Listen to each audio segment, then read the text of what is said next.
Here's Donald Trump speaking about this issue in the Oval Office just a little while ago.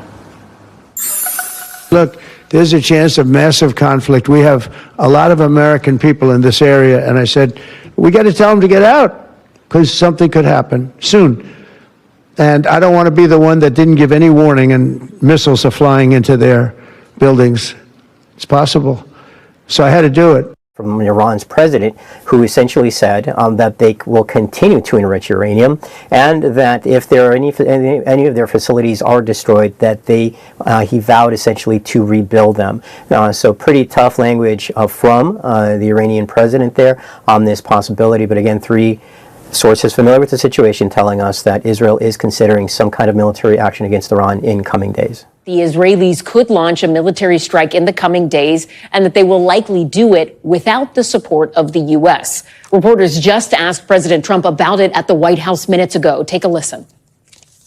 Mr. President, how imminent is an Israeli strike on Iran? Well, I don't want to say imminent, but it looks like it's something that could very well happen.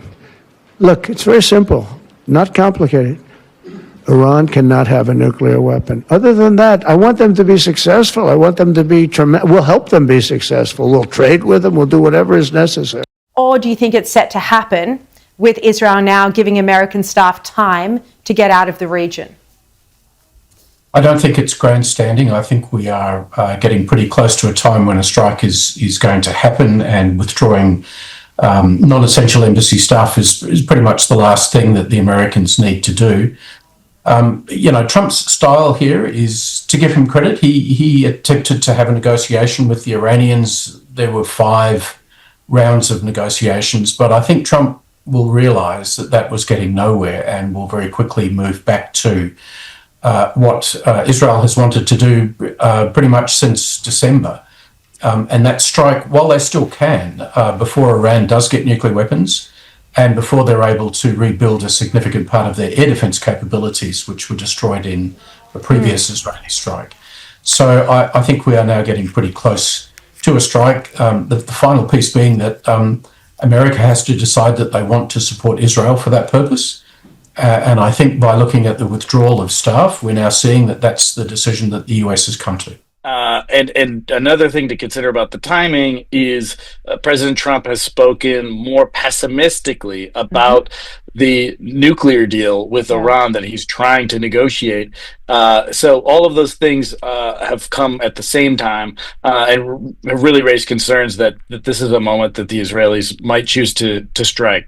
And we're thinking that a hit is imminent. What should we know? Well, obviously, it's good to be with you, first of all, Brian. But second, this is a very dangerous world. And we know certain things about Iran that inform us. One is that we know that they have funded a proxy war, whether it's with the Houthis or Hamas or Hezbollah. And so they're willing to kill, people around the world, and especially in the Middle East. And given a nuclear weapon, we fully would expect that they would use it. And President Trump is absolutely right that they cannot have one. And so as they continue to pursue a nuclear weapon, obviously the free world and those that are threatened by it, especially Israel, to which a Iranian nuclear weapon would be an existential threat, have to be ready to respond. And I think, it appears, again, just based on even the public reporting that's available, Brian, that they are close to that threshold of having an ability to deliver a nuclear weapon, and that's just not going to be allowed. And President Trump has been very clear and very strong on this. We're about to a 6th round of talks, but they produced nothing. The CENTCOM commander said this about our range of options should Iran not comply. President Trump's made it clear that if Iran doesn't permanently give up its nuclear enrichment, military force by the U.S. may be necessary. If the president directed, is CENTCOM prepared to respond with overwhelming force to prevent a nuclear-armed Iran? I have provided the Secretary of Defense and the President a wide range of options. I take that as a yes? Yes.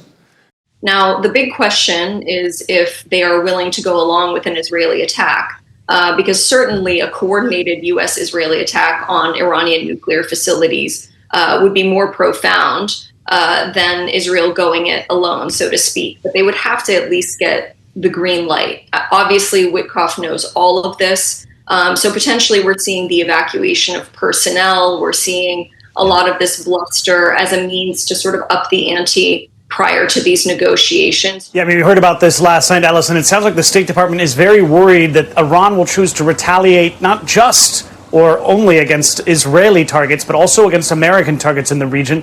That's why they've asked for all non-essential personnel to leave the Iraqi embassy in Baghdad. They've also asked for non-essential personnel and military families to leave Kuwait and Bahrain. So it looks as though there is some level of concern that we could see this in the next couple of days. That's the real issue here. That's the word we're getting from sources in Washington, D.C.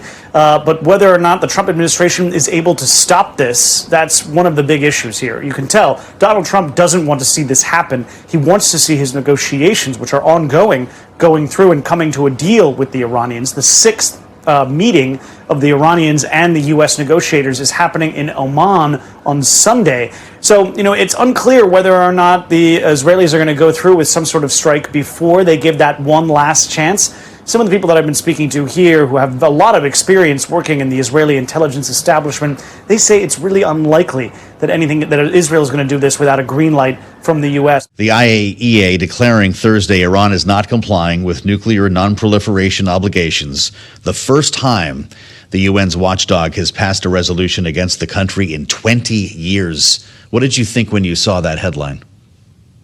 Yeah, I thought it was interesting because, again, you said it's unprecedented. It is unprecedented, and it shows that the U.S. is working with the E3 and with the IAEA on really putting the pressure on Iran to move forward with this. So, I mean, we could be hopeful, but again, last year we saw something like 170 Iranian proxy attacks on U.S. assets in the region. So, very, very scary times. I think we'll see a lot of tensions, especially in some of these other countries like Iraq, where there are softer targets as well. As you bring us back to what we've seen in the past when Iran has sent drones and missiles toward Israel, those were largely intercepted, not just with help of the U.S., but with Jordan as well. So when we consider the potential for Iranian retaliation here, is there some major damage that they actually can successfully inflict, considering they weren't successful in past iterations? They might be able to get, presumably they would throw a lot more ballistic missiles and whatever into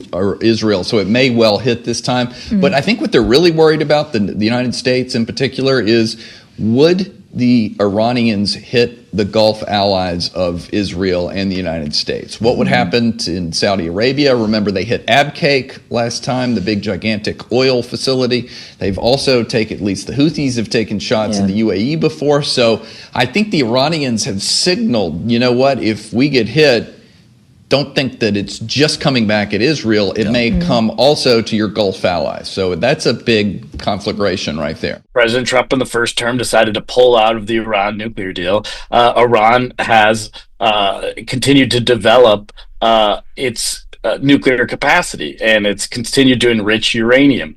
Iran was complying with the nuclear deal, according to U.S. Intelligence officials, but after Trump pulled out, it started expanding its reach. The Israelis have said that they would strike if Iran was close to developing a nuclear weapon, and they've also said that the U.S. personnel would be potential targets because the United States is the biggest political, financial, and military backer of the state of Israel. So it's really all of these things have come together to put a lot of pressure in the White House. Is it going to greenlight an Israeli strike? Are the Israelis going to go ahead without the United States? And what would that mean for these very delicate negotiations, which are supposed to continue on Sunday? Well, and how far in advance do we typically take those? Does that signal that it could be within days what we're talking about here, before Sunday, before Witkoff even gets to Oman to try to deal with things diplomatically? So I have a feeling that Trump has probably said to the Israelis, let Witkoff go in Sunday, but I think it's very, very soon. You know what? I think the Israelis are also operationally ready. They made a bunch of bombing runs down to hit the Houthi. the way I understand it is they're able to practice some refueling, certainly the distance that it takes to get down there, otherwise get into the nice right formations, have some operational readiness concerns addressed by that operation. So diplomatically, the air defenses being down in Israel, the military in Israel being really ready, you could read into this that something's going to happen soon. You were Special Assistant for National Security in the George W. Bush administration. Would you be telling the president now that there's still an opportunity for a diplomatic solution or prepare for war? I would say prepare for war, but that is the moment at which you could have a diplomatic solution when you got really, really close up to the line. So I would never rule it out completely, but I definitely think the United States needs to be thinking through, and apparently we are, what would the second, third order implications be of this type of strike? It would be big. Now, Israel has got a lot of creative ways to go after all these different sites across Iran, so this could be a really multi-day, maybe even multi-week type of operation. But the clock is ticking because you have this threat from Israel being fully ready, if it decides to strike sites in Iran. Yeah, the clock is definitely ticking. So again, we're also hearing from the IAEA, the UN's international nuclear watchdog. They said for the first time in 20 years, Iran has not been living up to its commitment to the IAEA in terms of reporting its nuclear activities.